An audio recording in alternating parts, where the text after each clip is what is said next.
So, do you smoke? You know, smoking is bad for your health, right? Why would you smoke? And if you don't smoke, why would you let your bees smoke? Well, I don't smoke my bees. Maybe I do smoke my bees, but I don't like to. See, I do own a smoker, but I don't like using it. I wait until early spring after the hives haven't been open for a while, and then that's when I use these smokers. Because the smoke, it can really change the attitude and also mask the pheromones that need to be wafting through the hive. So if I don't like the pool hall smell on me, why would I do that to my bees? So normally I use a spray bottle, just water. And sometimes I use a little essential oils. But what if you use something else? What if there was something else out there on the market that wasn't really water, that some people are so afraid of getting their larva wet because I guess maybe you have a heavy hand? And not really too much smoke either. What would you do? Could you do this?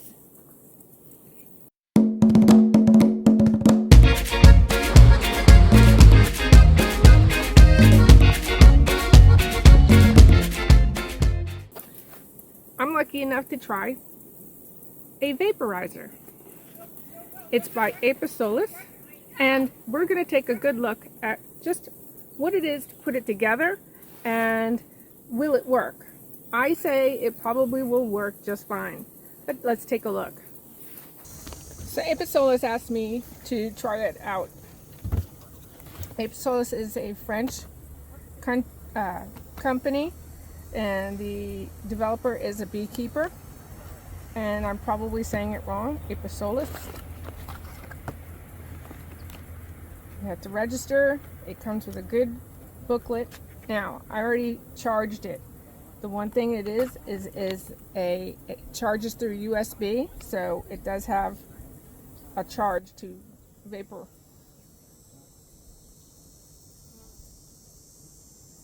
This is the additive. This is what's going to turn to vapor, and it has essential oils in it. Don't really know what that is, and that's pieces that I'm going to put together.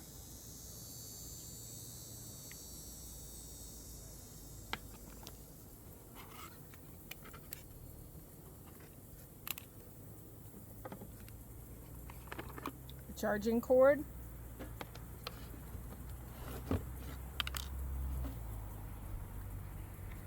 and the bellows.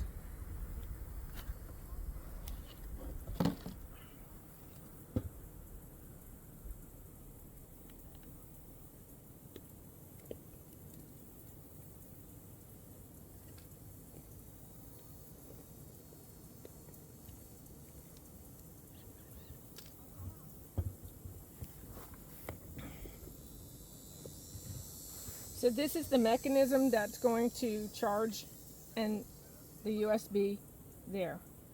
And I put it together, this being the tank, or the tank that holds the liquid, and then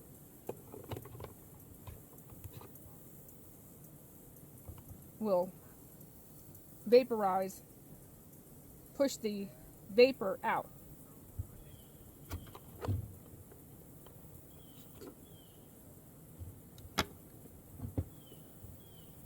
Okay, this piece is the tank, and it will push the solution as a vapor out through here. This is the resistance that will end up clicking down into this here for the electrical resistance to push that vapor. And this is the silicone, which is also for your resistance piece.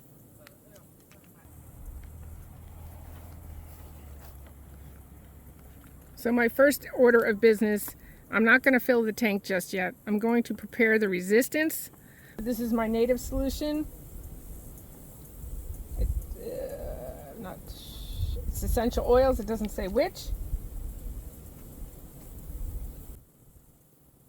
2 hours later. Come on, really?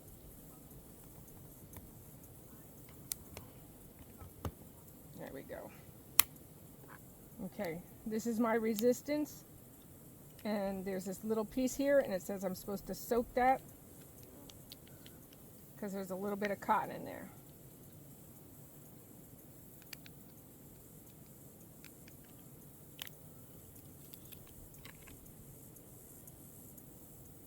Right in there is the resistance and the cotton.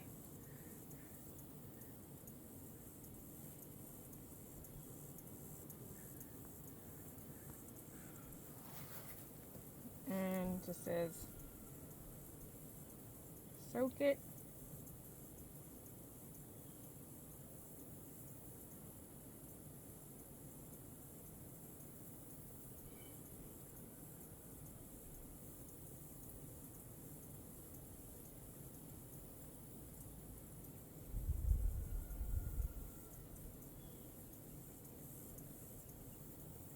I don't know how you're supposed to know when it's soaked.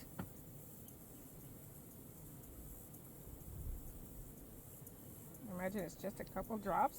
Oh, I got it soaked that time. That's it. Okay. My tank.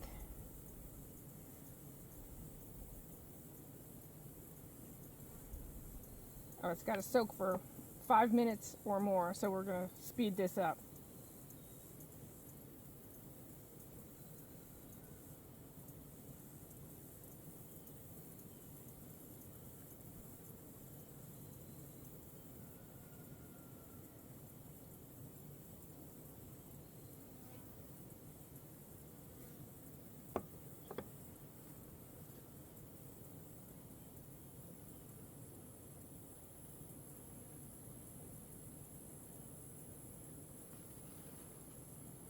I'm still letting it soak.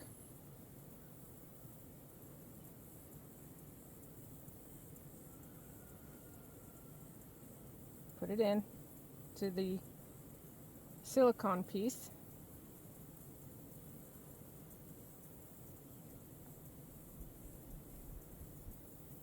Nice and tight, nice and snug. I'm going to let that sit.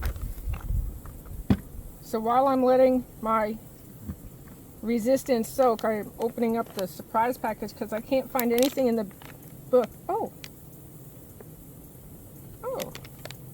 it's a bunch more of these resistors. Huh. So, not really sure. I'll have to read more why they give me extra, but I guess they go out a little bit.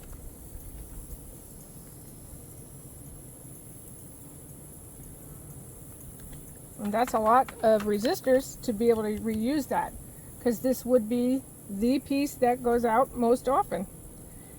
It doesn't say how to or why you would replace it, but I guess if it doesn't start to spark, then you definitely want to replace it. So there you go on that. Okay, so this is my tank, and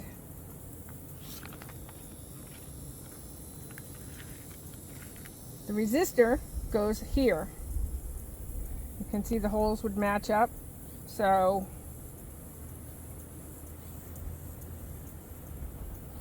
this is when I'm going to fill the tank.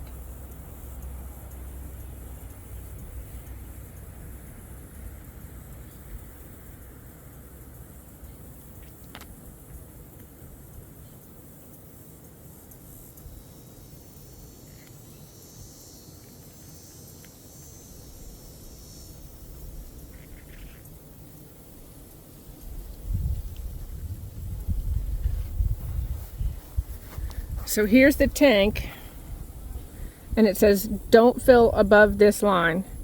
It says don't fill above the reinforcements. So these are the reinforcements. This would be the line, because otherwise there's no other line. Seems like a lot, but it does have to vaporize.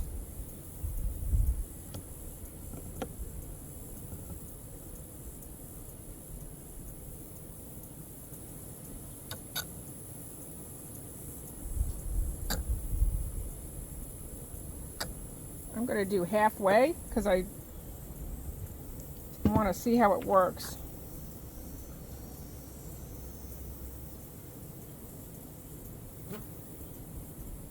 It doesn't say always fill it,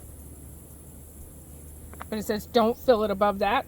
So I imagine it has to be able to work halfway. I'll fill it a little bit more.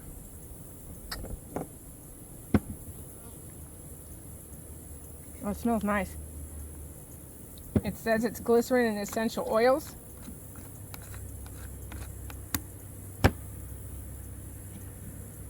Again, probably should be left in the cool. And it's been 5 minutes, so I'm going ahead and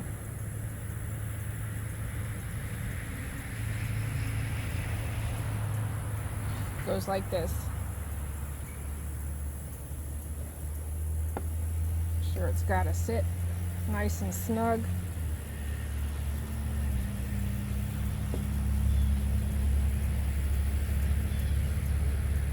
Got to get it straight down so it goes in.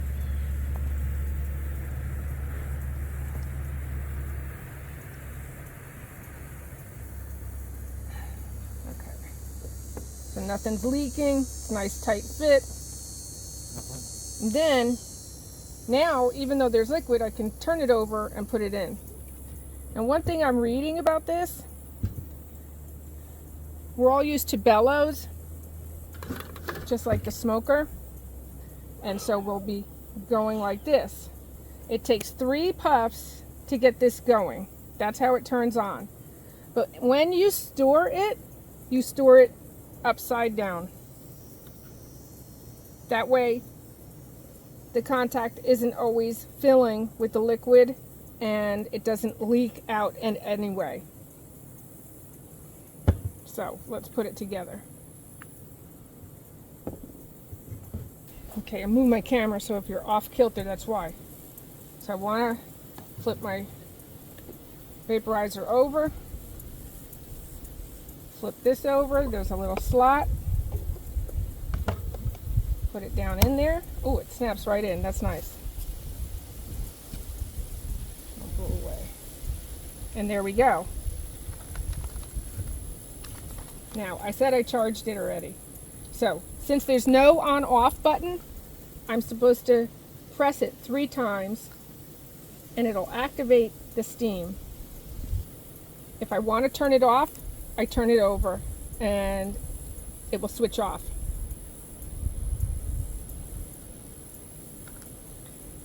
It has a battery level here, so my battery level, I know I charged it all the way. I haven't turned it on, so this will be green. So I am doing inspections today, so my vaporizer is about to come out.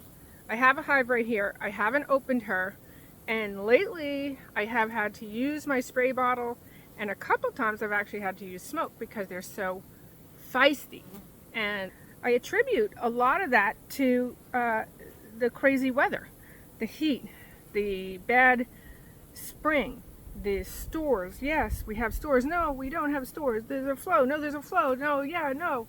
Drought. And so they're not in robbing mode. That has stopped. So there's something out here blooming. I have sweet autumn clematis, a few of these other wildflowers that kind of keep going. But they've been feisty. So we're going to open this hive, and I'm going to use the vaporizer and see how they act. You just saw me put it together. There it is. And it says to puff 3 times to get it going. So 1, 2, 3.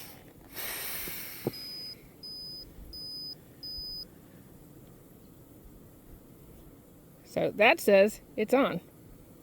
Now I get to open my hive and see what happens.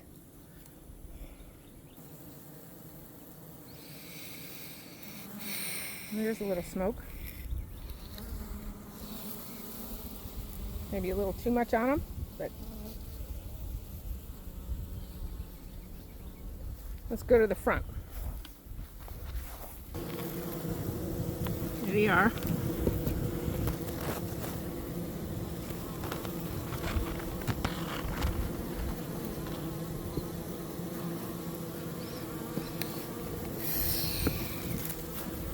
The lid off. Thanks. Girls.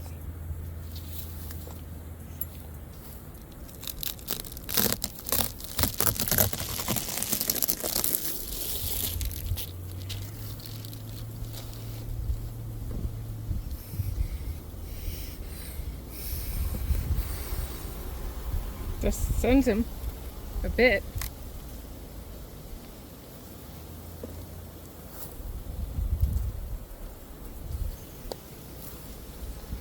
Don't have anyone jumping me.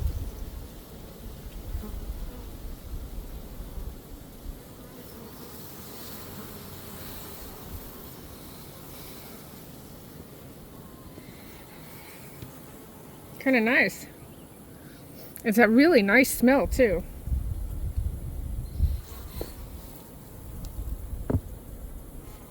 I see this as a problem. Maybe if I had a holder, but I guess just flipping it over should be fine.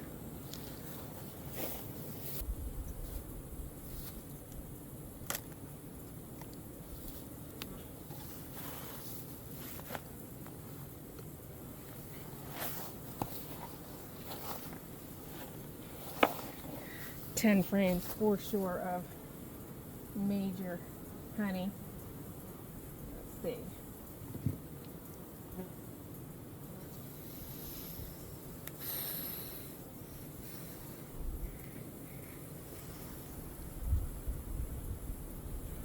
Ooh. Nice. Okay, so my camera shut off because I'm still in the dang 90s, and I showed you two beautiful frames of brood, and I showed a few times using this. Watch this. There it goes. Look at that.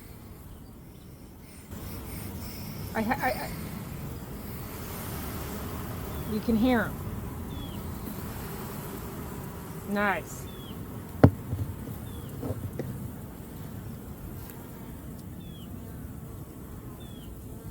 This is the frame of brood that I showed in my hot camera. She's in 4 mediums and 2 have brood. That bottom is probably empty. That's what I'm looking at. But I'm going to feed her anyway a little bit. She's doing great.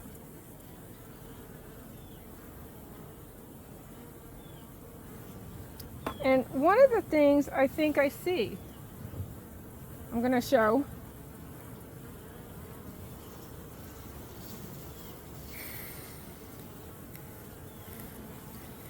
It calms them. It smells really nice.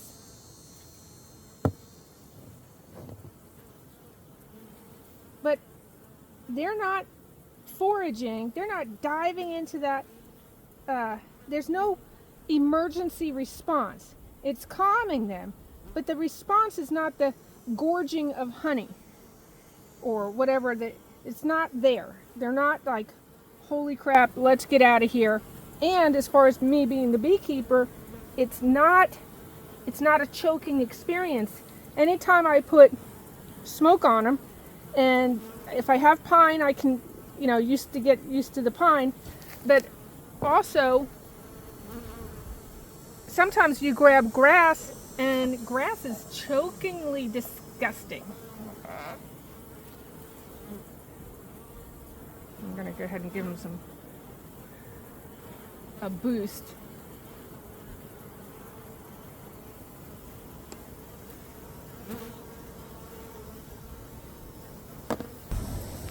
They get right on that pollen, even though they have natural pollen. They will not take the dry pollen at this point because there's natural pollen out there, but this dry pollen mixed with essential oils and honey, they will definitely eat down and take and put into brood building. They don't store it, they brood build with it. And I'm just going to try it again because I think this is just pretty freaking fantastic.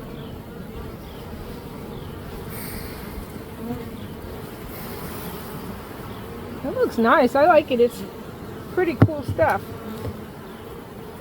Don't turn it upside down or it turns itself off. So if you're still working and you want it on, you need to leave it up. Try to get them off there because I'm going to do... Come on. Go back. Put her back together.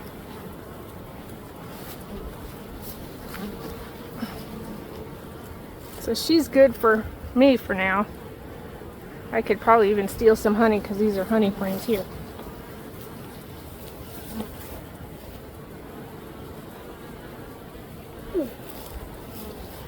This is a full medium. I left a lot of honey on these girls because of that strange dearth that I went through. Okay, so I was thinking, I'm willing to blow this vapor at my bees. What does it do to me? Well, I already know smell-wise it's very nice. It's not affecting doesn't make me want to sneeze. Doesn't make me kind of teary-eyed. A lot of these grasses and things that I end up putting in my smoker will do all that. Very, very, it's awful. So what about my hand? How hot is it? Oh, it's very cold.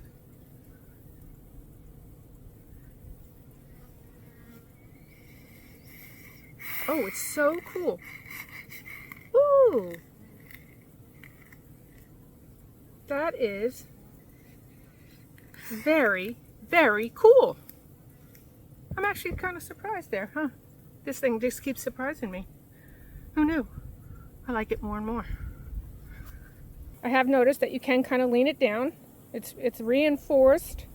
Obviously, you don't want to kick it, let it drop. But, you know, none of your equipment you want to let drop. I smoked the entrance of this hive. I smoked the lid. There's a few bees there. Well, smoked. I vaped. And I know it's nice and cool on them. 2 hours later. So this is a particularly hot hive. And I used the vaporizer. I had used the vaporizer.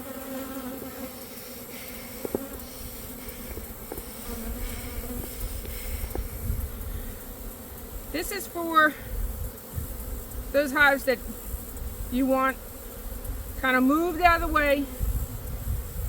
For the stinging hives, it's either the smoke or the spray, and the spray was not enough for this hot hive. There's 3 tools in your kit. This is for those most of your days, or this. That's for these crazy ones. So now as a beekeeper, you have 3 options, okay? Well, actually 4. No smoke, no nothing. Go in, don't worry about how many times they're stinging you.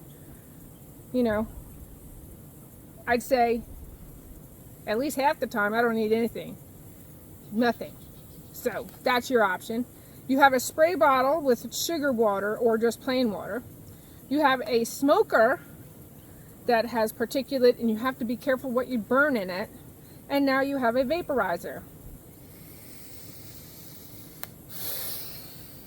It smells, like I said, it's really nice. So here's some of my thoughts. I have been in a lot of situations in this area alone with drought. And in a drought, The grasses grow tall, they still grow, but they're dry. This year has been a drought. The cotton people, about half the cotton producers have lost their crop. We're going into unprecedented times, whether heat, rains, or drought. So I'm fighting with my camera just to stay on. So you have these options. But if you choose, or when you use your smoker, because there's an instance where you may have an extremely hot hive and you want them gorging honey, or for whatever reason you didn't charge your vaporizer, so you go to old standby. One, you have to be careful what's in it. Not everything that burns is equal, both for you and for the bees. And then there's etiquette for your smoker. I have been in a situation where there's a wildfire, and let me tell you, it's no fun, and more of us are experiencing this. So whether it's started by man or lightning or your freaking Jewish space lasers, you still have to deal with the fire that ensues. So smoker etiquette is of prime importance in any drought area. And your drought areas, I have lots of Congon grass and it burns super hot. It's one of the hottest burning grasses around. And you know who you are, and you probably watch some of these people that laugh about their smoker being in the back of their truck, and so they put up a sign, yeah, I know, it's my smoker, I'm a beekeeper. Like that's some sort of flex. Well, first of all, what the hell are you doing riding around with a lit smoker in the back of your truck? If you're not just going from one tiny yard to one tiny yard on the same property, what are you doing on a main road that somebody can start honking at you? You have no business riding around with a pot full of flame, whether there's a burn ban or not. It just is absolutely irresponsible. So don't think either that, oh, it's closed, there's nothing hanging out. When you set that on a dry patch, that can start burning. And you are not going to catch a wildfire. If it's that dry, you're not going to catch it. There's just too many instances. You cannot catch a wildfire once it goes. You'd be super lucky. I mean, maybe if you were out here with a crew, generally we're out here by ourselves or two other people. So flame etiquette has got to be in your kit. Whenever you put it back in your truck or in your car, you dump it. I carry water, I stomp it, I wet it, and nothing is in here, and it's cool to the touch. That's the way it is. The vaporizer has no flame. Now, I got this as a, hey, would you try it out? And if you like it, make a video. I tried it out. I didn't know if I would like it. I do like it. There's no flame. It's a pretty cool vapor. He included, and I think it must come in the kit, the extra pieces for the resistance that makes it vaporize. And it's a good smell. Now, I'm not sure what the essential oils are. It's to calm them. But maybe with time he'll add stuff that maybe, you know, will help with other things, kind of like that peppermint or whatever, to kind of push a little essential oils into the hive that will not just calm the bees, but maybe help with mites or tracheal mites or what have you. It's just an idea. So I say this is definitely a keeper in the beekeeper's kit. It will work, it's gentle, and especially for if you have breathing problems already and you don't want to breathe in smoke because of the particulate of that smoke. Smoke is really, really horrendous. This is it. I say try it. This for me is a keeper. Hopefully he doesn't make things too expensive for me, but I'll be bringing this out every single time. Let me know what you think in the comments. Let me know if you've tried it before. And what do you think? Until next time, I hope you get sticky. Peace out, bruh.